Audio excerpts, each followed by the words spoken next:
जय हिंद साथियों, दोस्तों स्वागत है आपके अपने यूट्यूब चैनल एग्जामवीर में। मैं आपका दोस्त राहुल कुमार आपके अपने यूट्यूब चैनल एग्जामवीर पर तहे दिल से स्वागत करता हूं।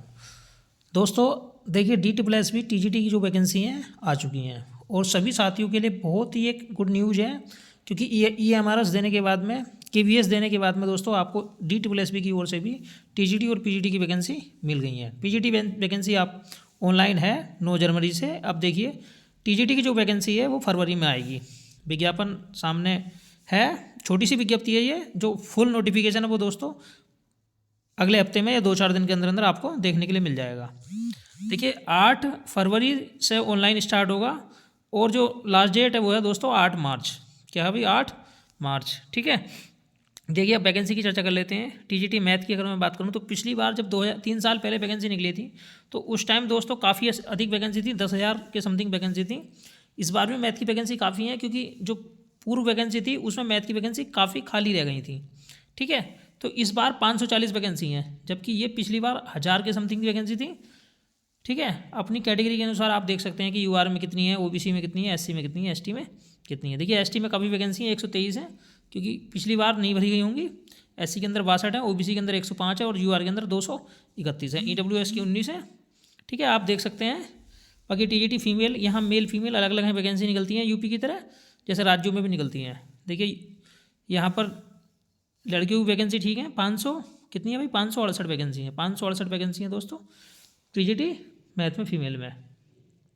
अब देखिए न्यू दिल्ली म्यूनिसिपल काउंसिल में देखते हैं, ये डायरेक्टरेट में थी, यहाँ पर म्यूनिसिपल काउंसिल में है दोस्तों। यहाँ वैकेंसी कम है, यहाँ पर ओनली कितनी वैकेंसी है? 11 वैकेंसी हैं। कितनी है दोस्तों?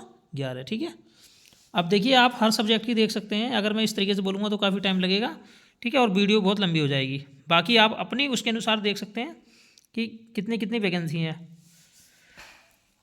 देखिए मैं थोड़ा सा कॉम्बिनेशन के बारे में बता देता हूँ। अगर आपका यहाँ नेचुरल साइंस है, एक नेचुरल साइंस में दोस्तों देखिए, नेचुरल साइंस में क्या है भाई, अगर आपके पास में साइंस है, अगर आपने ग्रेजुएशन में साइंस ले रखा है तो आप अप्लाई कर सकते हैं। ठीक है, आपके फाइनल में कितने होने चाहिए भाई? फाइनल में 2 सब्जेक्ट होने चाहिए, जैसे मैथ के साथ केमिस्ट्री और मैथ के साथ में फिजिक्स। अगर आप ये रखते हैं तो आप बिल्कुल अप्लाई कर सकते हैं। बाकी देखिए ZBC वाला भी जो कॉम्बिनेशन है वो चलेगा। ये सारी कॉम्बिनेशन जब आपको क्लियर होगा, जब आपका नोटिफिकेशन आएगा, क्योंकि समय समय पर दोस्तों रूल भी कभी कभी चेंज होते रहते हैं। अपने हर सब्जेक्ट की देख सकते हैं आप, TGT उर्दू, TGT पंजाबी, ठीक है, ड्राइंग टीचर, काफ़ी सारी वैकेंसी हैं।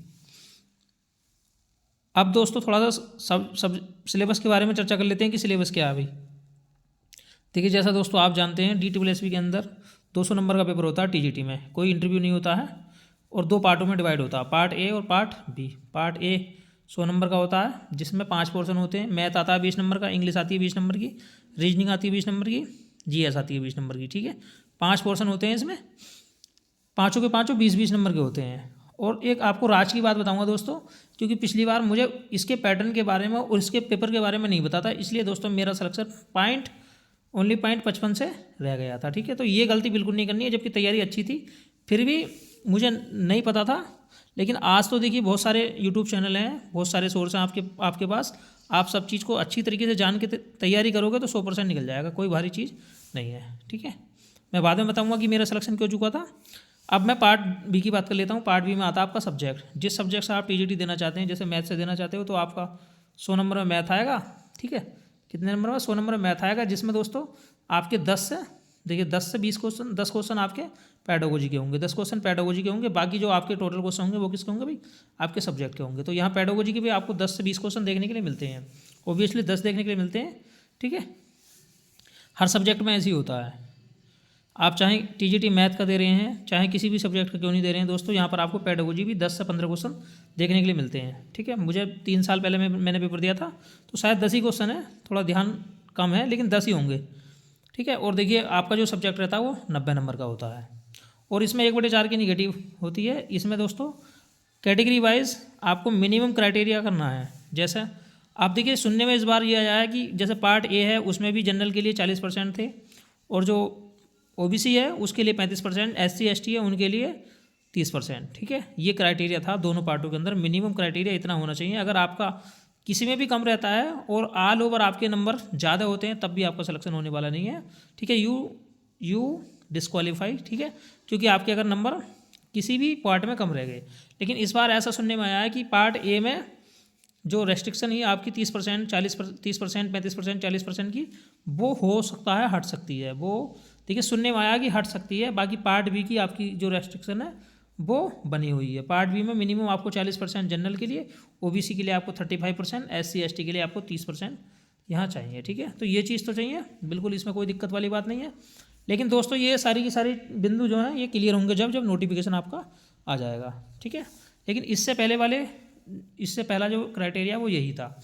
अब थोड़ा सा बात कर लेते हैं भाई सीटेट के लिए, जो मेन पॉइंट है कि सीटेट में कितने नंबर होने चाहिए अगर हमें अप्लाई करना है टीजीटी के अंदर। देखिए मैं जनरल की बात करता हूँ तो आप जानते हैं भाई जनरल का सीटेट 90 नंबर पर निकलता है। कितने पर भी? 90 पे, मतलब पेपर 2 में आपके 90 नंबर होने चाहिए। भाई मैं ओबीसी एसटी ओबीसी की बात करूँ तो दोस्तों अगर देखिए दिल्ली का ओबीसी है तो 82 नंबर पर वैलिड है, लेकिन अगर अदरवाइज कहीं और का ओबीसी है तो 90 नंबर चाहिए, क्योंकि दिल्ली के ओबीसी को छोड़ते हुए कहीं और का ओबीसी जनरल में फाइट करता है, ठीक है। ईडब्ल्यूएस ओबीसी ये सब लोग जनरल में फाइट करते हैं। लेकिन एससी एसटी की अगर बात करी जाए तो कहीं का भी एससी एसटी वो एससी एसटी में ही रहता है और उसे 82 नंबर चाहिए सीटेट में। तो ये क्लियर हो गया। सीटेट में कितने नंबर चाहिए भाई? अगर आप दिल्ली के ओबीसी को छोड़ते हुए किसी भी अन्य राज्य गए हैं तो आपको हमेशा 90 नंबर चाहिए, और अगर आप एससी एसटी हैं तो आपको 82 नंबर चाहिए, 82 नंबर चाहिए। बाकी देखिए पीडब्ल्यूडी की अगर मैं बात कर लेता हूँ तो पीडब्ल्यूडी पहला क्राइटेरिया शायद ये था कि पीडब्ल्यूडी को भी यहाँ पर 82 मार्क्स चाहिए, ठीक है। बाकी सारी के सारे पॉइंट क्लियर होंगे नोटिफिकेशन आने के बाद। अब दोस्तों आगे बात कर लेते हैं। देखिए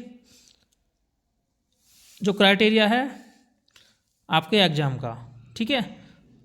जो एग्ज़ाम है दोस्तों मैं आपको पहले भी बता चुका हूँ शायद, और नहीं बताया तो अब बता देते हैं दोबारा। देखिए जनरल के लिए यूआर के लिए 40% नंबर चाहिए, 40% नंबर चाहिए। ईडब्ल्यूएस के लिए भी 40% नंबर चाहिए, ठीक है। और ओबीसी के लिए भी 40% नंबर चाहिए अगर वो दिल्ली से अलग है तो, ठीक है। अगर दिल्ली का ओबीसी है तो उसे 35% चाहिए नंबर चाहिए, 35% नंबर चाहिए। और बाकी एससी एसटी को 30% नंबर चाहिए, ठीक है। इतने परसेंट तो नंबर होने चाहिए। लेकिन ये पार्ट ए से हो सकता है ये चीज़ हट जाए, और हट जाए तो ठीक रहेगा, क्योंकि दोस्तों देखिए पार्ट ए के अंदर क्या भाई आपको एक्सपर्ट, आप यूआर टीजीटी पोस्ट, मतलब आप जो है एक टीजीटी पोस्ट के रूप में, टीजीटी अध्यापक के रूप में चयनित होंगे। तो आपको ज़रूरी नहीं है कि एक्सपर्ट हो, आप अपने सिर्फ सब्जेक्ट में ही एक्सपर्ट होने चाहिए। तो पार्ट ए की जो मिनिमम क्वालिफिकेशन है, मिनिमम जो क्राइटेरिया है वो हट जाए तो बहुत सारे साथियों को बेनिफिट मिल जाएगा, ठीक है। बाकी देखिए नोटिफिकेशन में क्या मिलता है देखने के लिए। तो दोस्तों लग जाइए, बहुत जल्दी आपका एग्ज़ाम हो सकता है। पिछली बार सिर्फ 3 महीने मिले थे, इस बार भी आपको 3 या 4 महीने मिलेंगे, ज़्यादा टाइम नहीं मिलेगा। और टीजीटी की जो पोस्ट है वो 4600 ग्रेड पे की पोस्ट होती है, बहुत ही शानदार नौकरी है। देखिए केवीएस, एनवीएस, ईएमआरएस इन सबसे ज़्यादा पसंद करने वाली जॉब है। वो कारण क्यों है? क्योंकि दोस्तों आपकी जो ज्वाइनिंग है वो हमेशा, आपकी जो पोस्टिंग है वो हमेशा दिल्ली के अंदर ही रहती है। आप दिल्ली के अंदर ही टीचर होते हैं और आप यहाँ से पूरी दिल्ली गुजारने के बाद यहाँ से रिटायर होते हैं। मतलब आपको इधर उधर भटकने की ज़रूरत नहीं है, ठीक है। जैसे केवीएस में होता है, एनवीएस में होता है, ईएमआरएस में होता है, लेकिन यहाँ पर आपको एक ही जगह रहना है और आप वहाँ से अपनी पूरी जॉब कर लेंगे, ठीक है। लेकिन स्टेट के अंदर भी ऐसा नहीं होता है। स्टेट के अंदर अगर आप जहाँ एक बार पोस्टिंग हो जाते हैं तो वहीं आपकी जॉब खत्म हो जाती है स्टेट के अंदर। लेकिन दोस्तों दिल्ली ज़्यादा बड़ी नहीं है, दिल्ली का जो क्षेत्रफल है वो ज़्यादा नहीं है, इसलिए दिल्ली के अंदर ही अगर आपका ट्रांसफ़र होगा तो आप दिल्ली के अंदर ही रहेंगे, ठीक है। ट्रांसफ़र होते हैं इसमें भी, लेकिन रहते हैं आप दिल्ली में ही हैं, क्योंकि दिल्ली इतनी बड़ी नहीं है तो इसलिए थोड़ा सा अच्छा लगता है। अगर मैं किसी और स्टेट की बात करूँ दोस्तों तो स्टेट की जो क्षेत्रफल है वो ज़्यादा होता है, और वहाँ पर 1,000 किलोमीटर तक, कभी कभी 1,000 किलोमीटर पर अगर हमें पोस्टिंग मिल जाती है तो थोड़ा सा हमारे लिए परेशानी हो जाती है, ठीक है। तो ये चीज़ यहाँ नहीं है। बाकी आप जानते हैं कि कितनी अच्छी जॉब है, जो यहाँ का इन्वायरमेंट है एजुकेशन का वो अलग ही है, अलग ही लेवल पर है। अगर आप एक तरीके से बहुत अच्छी तरीके से सोसाइटी में आपकी इज्जत होती है, और आपके जो बच्चे हैं वो भी बहुत अच्छी जगह पढ़ते हैं, क्योंकि जितने भी यूनिवर्सिटी हैं, जितने भी विश्वविद्यालय हैं वो दोस्तों दिल्ली के अंदर ही हैं, ठीक है। अगर वीडियो अच्छी लगी तो वीडियो को लाइक कीजिए, और अगर चैनल पर पहली बार है दोस्तों तो चैनल को सब्सक्राइब जरूर करिए, जिससे आपको हमारी वीडियो का नोटिफिकेशन मिल सके। और देखिए दोस्तों मेरे द्वारा पार्ट ए की तैयारी जल्दी से जल्दी शुरू होने जा रही है, लेकिन थोड़ा सा प्रॉब्लम है, ठीक है। बोर्ड में दोस्तों प्रॉब्लम है और जो कंप्यूटर है उसमें प्रॉब्लम है, इसलिए दोस्तों थोड़ा डिले हो रहा है। जल्दी वीडियो लेकर आएंगे, मिलते हैं नेक्स्ट वीडियो में। आज के लिए इतना ही काफ़ी है। जय हिंद, जय भारत।